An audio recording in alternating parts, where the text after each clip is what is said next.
Now I have to talk about the cranial nerves. And these are 12 pairs of nerves that emerge directly from the brain, not the spinal cord, the brain. And they primarily serve the neck. No, sorry, they primarily serve the head, the head and the neck. I have to mention that these nerves have different functions. They have motor,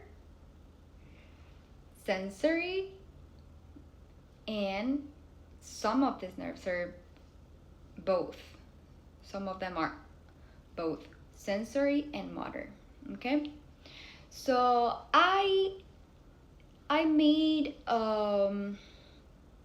something to try to remember these 12 nerves. Oh, first of all, you have to name them or enumerate them in Roman numbers as you see in this picture.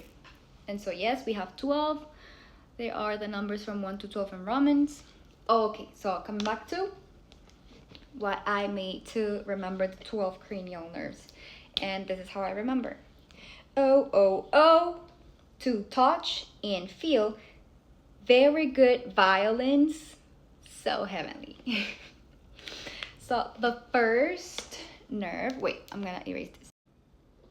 So the first nerve, O, it's gonna be the olfactory nerve, and it is mainly sensory, right? It is responsible for smelling, for the sense of smell.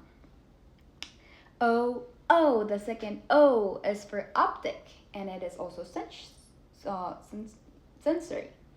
It is responsible for vision, so it allows vision.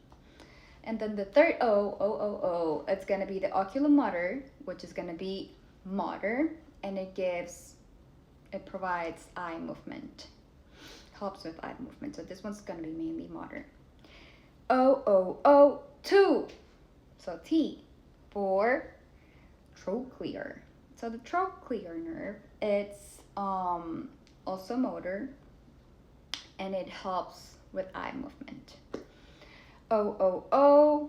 To touch. So T is for trigeminal, and the trigeminal nerve, which is the fifth one, provides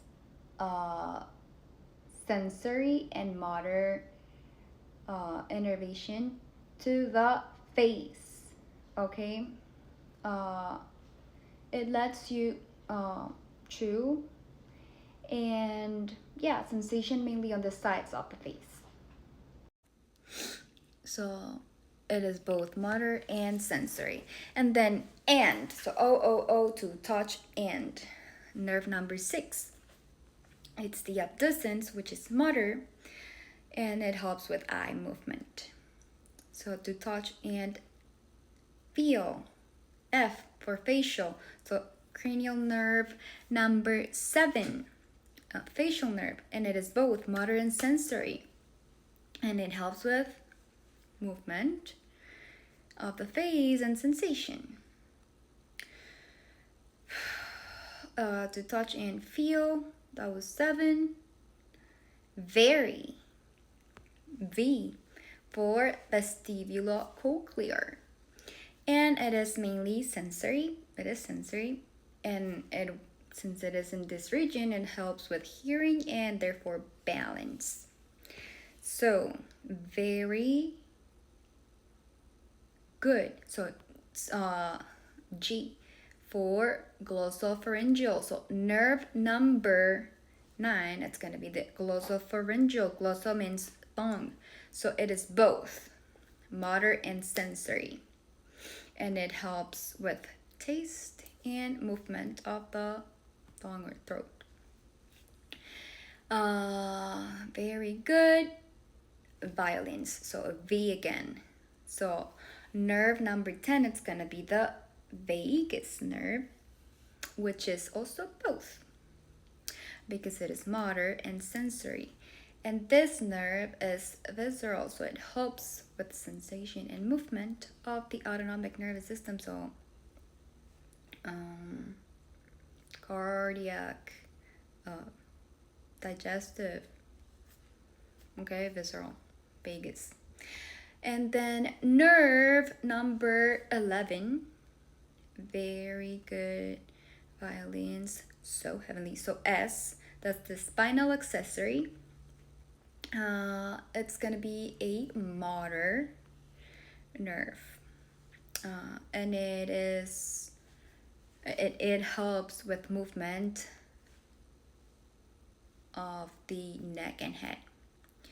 And then, so heavenly, H, cranial nerve number 12, it's gonna be the heavenly for H, hypoglossal. Let me see in this picture, hypoglossal, right here, hypoglossal. And that nerve, it's mainly motor, and we already said that glossal means tongue. So if it's mainly motor, it helps with movement of the lower throat and tongue. And those are the 12 cranial nerves. So let's go over them again. So number 1, olfactory. Number 2, optic. Number 3, oculomotor. Number 4, trigeminal. No. Trochlear. Then number 5 is the trigeminal. And number 6, and for abducens, feel. Number 7 for facial, to touch and feel. V, number 8 is going to be the vestibulocochlear, to touch and feel. Very. G for glossopharyngeal. So cranial nerve number 9, it's the glossopharyngeal. Very good. Number 10 is going to be the vagus. And number 11, it's going to be, very good, violins, so heavenly. So S for spinal accessory. And H for cranial nerve number 12, it's going to be hypoglossal. And that's all.